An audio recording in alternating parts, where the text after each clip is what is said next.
जो गवर्नमेंट का नोटिस निकला है विश्रामगंज में कि ये लोग हमारे एडीसी एरिया को लेना चाह रहे हैं, वो भी इल्लीगली, इससे हमारे तिपरासा लोगों को एक बात समझना चाहिए।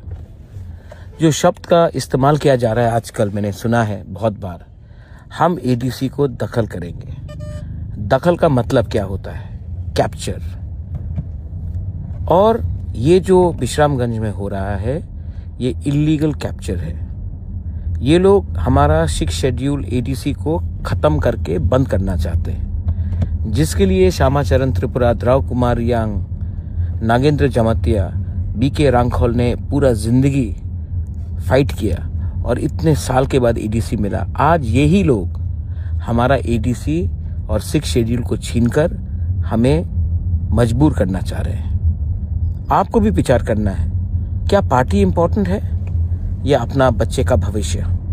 क्या पार्टी इंपॉर्टेंट है या टीटीएडीसी?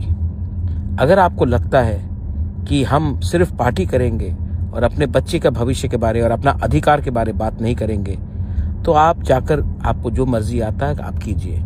लेकिन प्रद्योत विक्रम माणिक्य, जिसको आप बोबागरा भी बोलते हैं कभी कभी, वो 1 इंच जमीन भी इलीगली एडीसी से बाहर जाने नहीं देगा। ये मेरा फुल एंड फाइनल कमिटमेंट है। अब आप विचार कीजिए, पार्टी करना है या जाति के बारे सोचना है।